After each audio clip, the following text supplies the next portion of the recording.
So I'm back from the food trucks with tons of inspiration for how to prepare my grilled cheeses. And to pair with my grilled cheese, I'm going to make a curried tomato sauce based on the flavors and inspirations I got from NaanStop. So I have basically everything laid out right now. I just have a few more ingredients that I have to finish up. I'm going to start with the ginger. And to grate the ginger, I'm going to use a microplane. And similar to zesting lemons, I'm going to ginger the grate. Just take my nub of peeled fresh ginger, and I'm going to grate it across just like this. So next, I'm going to press the garlic, and I like to do that because it gives the garlic a really nice consistency. Next, I'm going to squeeze my lemon. I only need about a tablespoon, but I'm going to squeeze the whole half just in case I want to add a little bit more. So you just can stick a fork in it, make sure there's no seeds, and you just squeeze. And before I take everything to the stove, I'm gonna dice my tomatoes so they're ready to go. I'm gonna take these off the vine. And because I'm putting these into a stove, it can be kind of a rough chop. It doesn't have to be anything perfect or kind of fancy. You can be a little bit rustic about it. Off to the stove.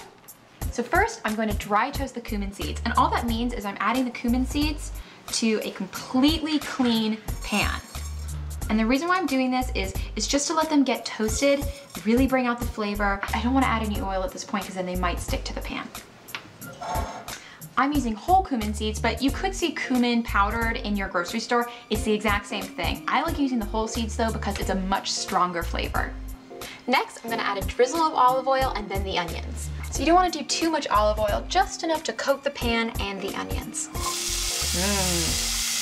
And we're going to saute the onions until they get really nice and golden brown. The deeper the caramelization, the better. And I'm going to add just a pinch of salt and pepper just to season the onions. You have to be patient when you caramelize onions. It's just one of those things that takes time. You don't need to do anything funny to it, like adding sugar and then it'll speed up. You just have to sit and wait and kind of babysit it. Now I'm gonna add the ginger and some garlic. So I'm just gonna add about 2-3 teaspoons of ginger. Now, just to make sure it gets a little bit toasted, I'm gonna add my garlic.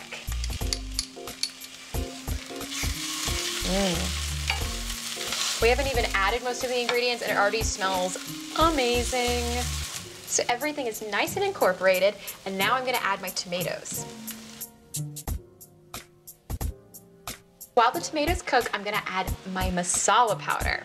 So just about 2 to 3 teaspoons. It depends on really how much of the flavor you want. Wow, now it really smells like Indian food. It's delicious. So I'm gonna let this cook down, and then I'm gonna add a couple of finishing touches, and then we get to make our grilled cheese. So my curried tomato sauce is off the stove, and it looks and smells pretty delicious. So I need to add my last couple of finishing touches. So I'm gonna do a little bit of lemon juice just to brighten it up with some acid. And then a big hefty pinch of cilantro. I love cilantro, so I always add a little bit more. Ooh, you can really taste the masala powder. It comes through loud and clear. So I'm gonna spoon this off into a smaller bowl so we can use it for dipping our sandwiches in. And this curried tomato sauce is essentially a masala, which is a big staple in North Indian cuisine. It's essentially just onions, tomatoes, cumin, and then whatever type of curry powder you add, plus a little bit of ginger and garlic. What I love about this dish is the versatility. If you add vegetables, it makes an amazing stew. If you add broth, it can be a delicious soup. And if you add a little bit of sugar and vinegar, you have an amazing ketchup. Just a little sprinkle to make it look pretty. So on to the fun part, building our grilled cheese sandwiches. And I'm gonna start with one that I'm really excited about. I'm doing an English farmhouse cheddar and chutney to go with our masala-inspired tomato sauce. So to do this, it's super duper simple. All I'm gonna do is use my chutney and spread a little bit onto my bread. And chutney is essentially a mango sweet and sour jam. And depending on what kind you get, it can pack a lot of heat, which I love.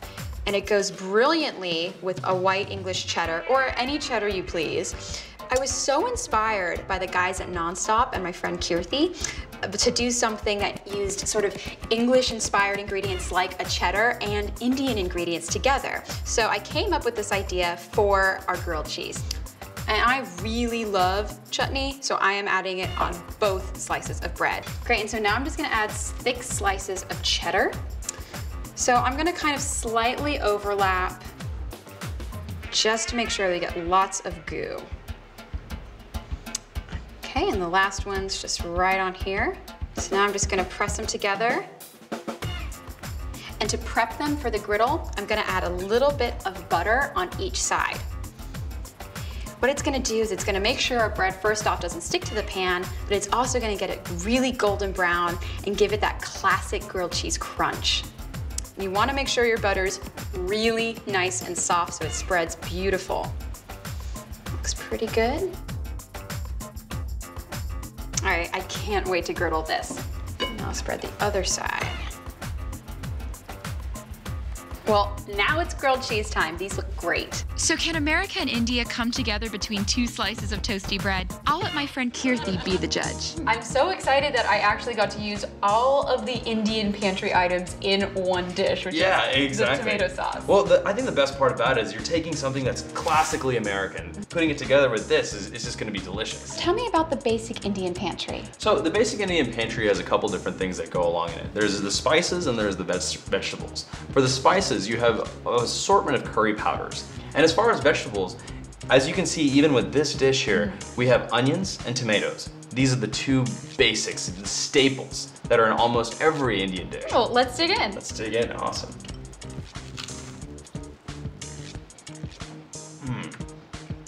You're digging it? I love it.